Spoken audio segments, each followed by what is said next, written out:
মাছকে, যে মাছগুলো পচা মাছ খাই না, বা যে মাছটা কাটার পরে ফেলে দেওয়া হয়, আপনারা জানেন কি ওখান থেকে একটা খুব সুন্দর জিনিস তৈরি হয়, সেটার নাম হচ্ছে ফিশ অ্যামিনো অ্যাসিড, যার 1 লিটারের দাম 500 থেকে 2000 টাকা লিটার। তাহলে সেই মাছগুলোকে কি করে অ্যামিনো অ্যাসিড থেকে তৈরি করা হবে, সেটা একটা আমি 2-1টি এক্সাম্পল দেবো, সবগুলো বলার আমার সময় হবে না, কিন্তু তার জন্য সবাইকে একটু বলে রাখবো, যারা স্কুল থেকে এসছো তারা অবশ্যই ভিডিও দেখো, তাই তো? সবাই কিন্তু ভিডিও দেখে, আজকে ছোট থেকে বড় ভিডিওর মাধ্যমে শিক্ষা হয় সেটা কিন্তু জানবেন। এবং মাছের কিভাবে আপনারা মাছ নিয়ে ব্যবসা করবেন, মাছের অনুদান পাবেন, মাছ নিয়ে কিভাবে জীবিকা অর্জন করা যায়, স্বাবলম্বী করা যায়। আজকে বললে ডবল ইনকাম, ট্রিপল ইনকাম, মাছ থেকে অনেক বেশি আরও ইনকাম করা যায়, সেটা সেই আলোচনাগুলো আছে।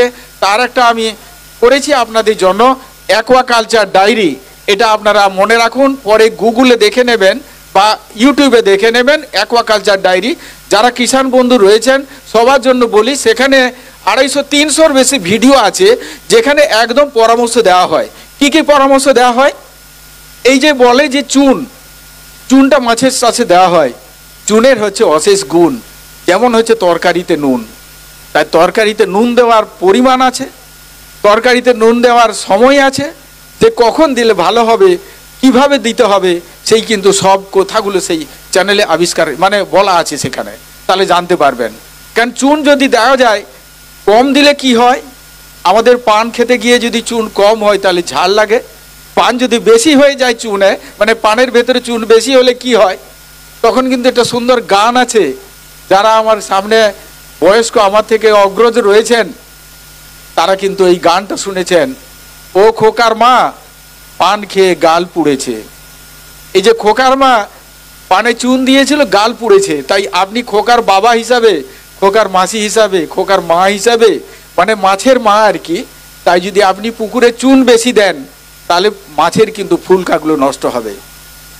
সেই জন্য আমরা সঠিকভাবে দিতে হবে। এই সঠিক জায়গাটায় আমি যারা রয়েছেন এখানে প্রধান সাহেব বা কর্মাধ্যক্ষ সাহেব এবং সবাইকে বলি, এই সঠিক জায়গাটায় মাছের কিন্তু অনেক লেখনী আছে। আমরা অনেক কিছু বলি, যদি বলা যায় এখানে জিজ্ঞেস করা যায় যারা কৃষক বন্ধু রয়েছেন যে পুকুরে চুনটা কতটা দেন, কখন দেন, কিভাবে দেন। চুনের পরিমাণ সবাই কিন্তু বেশি দেন, 1 বিঘা পুকুরে 4 কিলোর বেশি চুন লাগে না, আপনার কিন্তু দেওয়ার সময় অনেকটা বেশি দিয়ে দেন, সেই জন্য সেটা খারাপ। চুন যদি বলা যায়, আপনারা উত্তর দেবেন না আমি জানি, সেই জন্য আমি বলছি চুনটা কিভাবে দেন, আপনারা নিজেরা এবারে অঙ্কটা মিলিয়ে নিন, আপনারা সঠিকভাবে দেন না ভুলভাবে দেন। চুনটাকে ভিজিয়ে রেখে দিতে হয়, বিজ্ঞানীরা বলে গেছে, আমরা বলেছি চুনটাকে ঠান্ডা করে দিতে হয়, কিন্তু ঠান্ডা করার জন্য 10 কিলো চিনোয় যদি আপনি 10 লিটার বা 5 লিটার জল দেন, সেটাতে 1 দিন কি 2 দিন গরম থাকবে, তখন আপনি ঠান্ডা করে দিচ্ছেন, আপনার পদ্ধতিটা সম্পূর্ণ ভুল। চুনকে ঠান্ডা করার জন্য জল দিয়ে শুরু করে আপনি দেখবেন যে কখন ঠান্ডা হচ্ছে, আপনি জল ঢালতেই থাকবেন, যখনই ঠান্ডা হবে তৎক্ষণাৎ সেই চুনটাকে দেওয়া, এটাকে বলে ন্যাসেন্ট ফর্ম। এটাকে দিলে তবেই কিন্তু চুনের যে অশেষ গুণ সেটা কিন্তু পাবেন। যেমন মায়েদের বলছিলাম যে চুনের হচ্ছে অশেষ গুণ, যেমন হচ্ছে তরকারিতে নুন, যেমন তরকারিতে খাওয়ার সময় নিশ্চয়ই ওইখানে লবণ দিয়ে মাখিয়ে নিই না, তাই ওখানে যেমন বেশি হলে বিস্বাদ হয়ে যায়, কম হলে সেটাও খেতে ভালো লাগে না, তেমনিভাবে চুনের পদ্ধতি যদি ঠিক না থাকে উপকারটা ঠিকঠাক করে পাবেন না। সেই জন্য চুনকে দিতে হয়, জলেকে ভিজিয়ে সঙ্গে সঙ্গে পরিমাণ মতো জল দিয়ে সেটাকে ঠান্ডা করে দিতে হয়। এই পদ্ধতিগুলো কিন্তু সঠিকভাবে যদি না করেন তাহলে কিন্তু সব উপকারগুলো পাবেন না। এবারে চলে আসে মাছ চাষে। তার আগে সবাইকে আমি যেটা বলতে চাই, মাছ কটা করে ছাড়তে হয় আপনারা সবাই জানেন, অনেকে যারা বই পড়েছেন, রেডিও শুনেছেন, বলে দেবেন নাম্বারটা। কারণ আমাদের কলিযুগে এই যে ঠাকুর আমার সামনে রয়েছেন উনি বলে গেছেন যে কলিযুগে কিন্তু জ্ঞান পাপীর সংখ্যা বেশি, এই কথাটা দেখি। তাহলে জ্ঞান আছে কিন্তু আমি করার সময় কিছু বলি না, মানি না আমি। কেন? মাছ কিন্তু 1 বিঘা পুকুরে 1000 থেকে 1200টি চারার দরকার ছাড়া। আপনারা এখানে কেউ যদি বলেন যে আমি ছাড়ি 1 বিঘাতে 1000টা মাছ, তারা কিন্তু দাঁড়ান, আমি নিশ্চয়ই তার জন্য একটা পুরস্কার ঘোষণা করে যাব। সবাই আমরা কিন্তু ভুল করি, 1 বিঘাতে 1000 কেউ ছাড়ি না, আমরা কিন্তু অনেকটা বেশি ছাড়ি। কিন্তু এই যে কৃষির সঙ্গে এই মাছ যে একটা জল কৃষি, এটা যে একটা বিজ্ঞান আছে, সেটা কিন্তু আমরা ভুলে যাই। কারণ আমরা এখানে যদি কাউকে জিজ্ঞেস করা হয় 1 বিঘাতে কত ধান লাগে ধানটাকে রোয়ার জন্য, আপনারা সঙ্গে তাৎক্ষণিক উত্তর দেবেন যে 10 কিলো মতো লাগে, প্লাস মাইনাস 1-2 হতে পারে। কিন্তু মাছের চারা যখন ছাড়তে হয় 1 বিঘা পুকুরে আপনারা ছেড়ে বসেন এবারে 1 লক্ষ কি 50,000, তারপরে যেটা হয় মাছটা আমার বাড়ে না। স্বাভাবিকভাবে কি হয়, মাথা মোটা লেজ সরু। মাছের কিন্তু মাথা মোটা হয় না, এটুকু জানবেন। মাছের মাথা মোটা নয়, মোটা মাথা আমাদের নিজেদের, আমরা বুঝি না। মাছ কি হয়, যখন খেতে পায় না মাথাটা একই রকম থেকে যায়, যেহেতু পুরো মাংসটা শুকিয়ে যায়, সেই জন্য সেটাকে বলা হয় মাথা মোটা লেজ সরু। এটা কিন্তু কিসের জন্য হচ্ছে, খাদ্যের সংকটে যতটা মাছ ছাড়ার দরকার তার বেশি ছাড়া হয়। কেন এটা করা হয়, কারণ সেখানে কিন্তু দুটো অভ্যেস আছে। পুকুরে যে খাবার, যেটা বাপ ঠাকুরদার আমল থেকে মাছের চাষ হয়, সেই জায়গায় হতো কি, বলতো কি যে একটা খাবার সেটা খেয়ে নিয়ে হতো। সবাই বলে আরে বাপ ঠাকুরদার আমলে আমরা দেখেছি অনেকেই বাবার বয়সী যারা রয়েছেন যে মাছকে কিন্তু খাবার দেওয়া হতো না। মাছ হচ্ছে জলের ফসল, এমনিতে চাষ করলে লাভ হয়ে যাবে এই ধারণা তা নয়, চাষ করলে হবে লাভ ডবল। সেই চাষটা কি করে করবেন, তাহলে সেখানে এই যে মাছকে যে খাবার যেটা থাকে সেই অনুযায়ী ক্যারিং ক্যাপাসিটি বলে, তাহলে ক্যারিং ক্যাপাসিটিকে যখন আমি ম্যানেজ করব, আজকে আমরা জেনে গেছি যে একটা জায়গায় যে কজন মানুষ থাকতে পারে সেটা, কিন্তু যখন পুকুরে আমরা দেখেছিলাম বিজ্ঞানটাকে, প্রতি 2000 লিটারে একটা করে মাছ ছাড়া যায় এবং প্রতি 8000 লিটার থেকে 1 কিলো মাছ পাওয়া যায়। কিন্তু 2000 লিটারে যখন আমরা পুকুরে ছাড়ছি সেই হিসেবটা আমরা বলেছি, আপনারা কিন্তু ছেড়ে দিচ্ছেন অনেক বেশি, কিন্তু তার যে খাবারটা আপনারা দিচ্ছেন না। ওখানে যেটা প্রাকৃতিক খাদ্য ছিল, যেটাকে আমরা মাতৃ দুগ্ধের সঙ্গে তুলনা করি, মায়ের যেমন বুকের দুধ খেয়ে বাচ্চারা বাঁচত, আজকাল কিন্তু মায়ের দুধও কমে গেছে, বাচ্চাকে খাওয়ানো হচ্ছে অন্য দুধ। তার কারণটা, এবং তার জন্য যারা মায়েরা, অনেক মায়ে আছেন যে না আমার নিজের বুকের দুধ খাওয়াবো না, খাওয়াবো অন্য সোর্স। সেই সোর্সটা কোথাকার, আমরা সাধারণত ছাগলের দুধ খাওয়াই, কিন্তু এটা ভুলে যাবেন না ছাগলের দুধটা ছাগলের বাচ্চার জন্য, সেটা মানুষের জন্য নয়। যদি গরুর দুধ খাওয়ান সেটাও কিন্তু গরুর বাচ্চার জন্য। তাহলে আপনার মাতৃদুগ্ধের কিন্তু বিকল্প নেই, সেই কথাটা সবাই বলে, সবাই জানা। ওয়ার্ল্ড হেলথ অর্গানাইজেশন তাই জন্য বলে গেছে মাতৃদুগ্ধের কোনো বিকল্প নেই। সেই মাতৃদুগ্ধটা কি, পুকুরের যে প্লাঙ্কটন, যেটাকে ফাইটো আর জু প্লাঙ্কটন, যেটা উদ্ভিদ কণা বা প্রাণী কণা বা সংক্ষেপে বলে জীব কণা, তারা সেটা কিন্তু আনুবক্ষণিক যে জীবগুলো তৈরি হয় সেই জায়গাটা, সেটাই হচ্ছে মায়েদের যে মাছের যে এটা কি বলা যায়, মা মানে হচ্ছে পুকুর, পুকুরে যে জলের ভেতরে যে খাবারটা খাওয়া যায় সেটাই হচ্ছে মাতৃদুগ্ধ।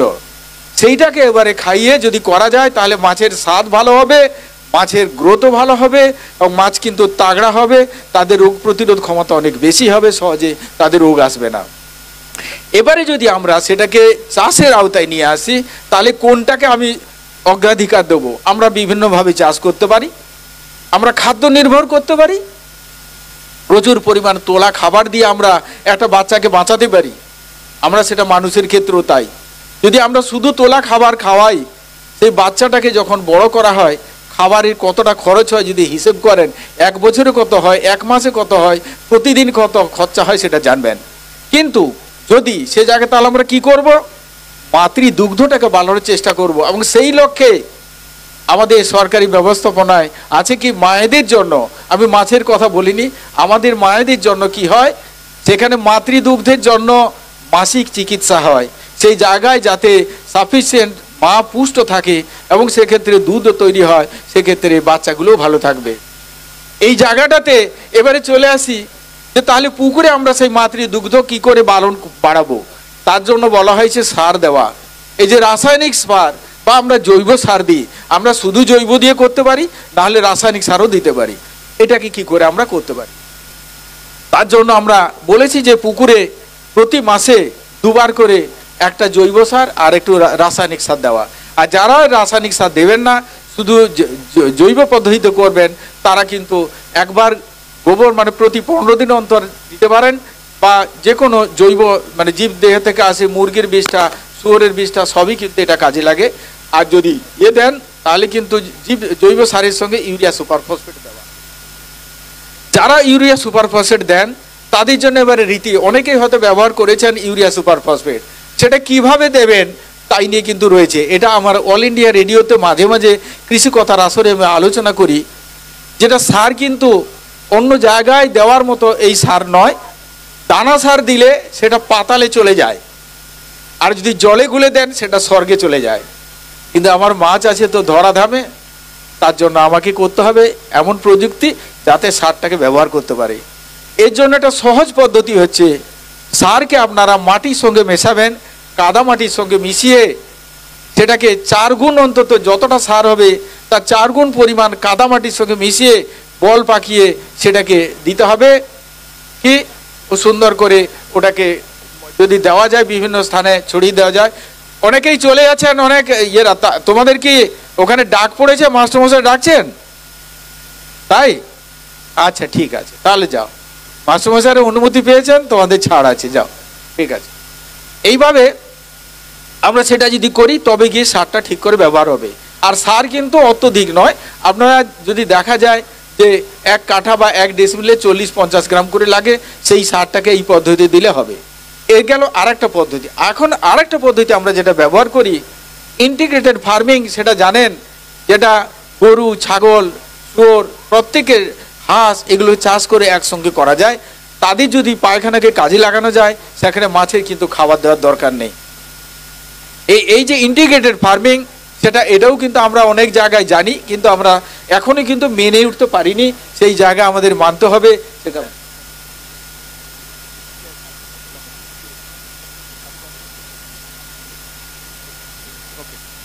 আচ্ছা, এইবারে যেটা হচ্ছে, এইটা আমাদের দরকার আছে।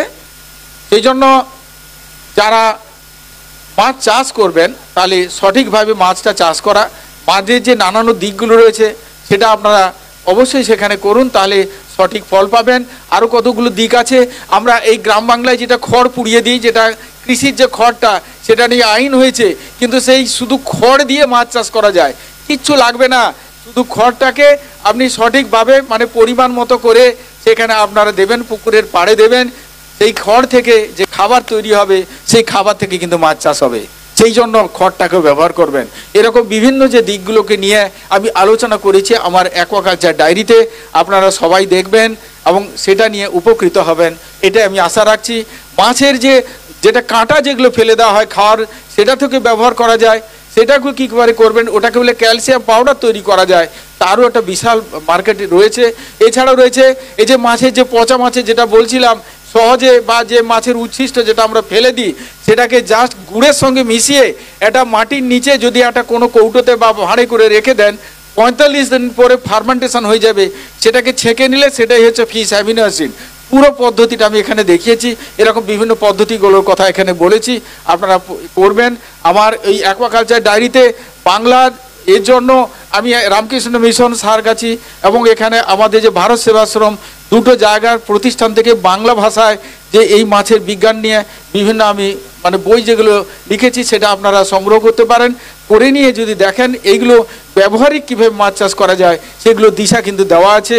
আর মাছ চাষ করেছি এখনও। আর সর্বোপরি স্যার 1 মিনিট 2 মিনিট আমি নেব, সেটা হচ্ছে এই যে মাছ যেগুলোকে আপনারা জানেন যে মাছগুলো বর্ষাকালে মাইগ্রেট করে এক জায়গা থেকে অন্য জায়গায় যায়, সেই মাছগুলো আপনারা ধরেন, কিন্তু সেই মাছটা থেকে কতটা ইনকাম করা যায়, একটা মানে একদম যে আপনার যে রিসোর্স হচ্ছে সেখানে কিন্তু এই কই শিঙি মাছের বাচ্চা তৈরি করা যায়, সেটা আপনি করতে পারবেন। শুধু ভিডিও দেখবেন, সমস্যার সমাধান হবে, অল ইন ওয়ান সেখানে পাবেন। একটা কই মাছ থেকে আপনি 50 থেকে 1,50,000 থেকে 1 লক্ষ বাচ্চা তৈরি করতে পারবেন। সামান্য একটু ইঞ্জেকশন দিতে হয়, কিভাবে দিতে হয় সেটা আমি দেখিয়ে দিয়েছি। শিঙি মাছের বাচ্চা তৈরি করতে পারবেন, মাগুর মাছের বাচ্চা তৈরি করতে পারবেন। বাড়িতে কেউ যদি তৈরি করতে চান, আমি উদ্ভাবন করেছি, যেটা ছোট্ট একটা হ্যাচারি, তার হ্যাচারি সব মানে 1,000-5 টাকা হয়তো খরচা হবে।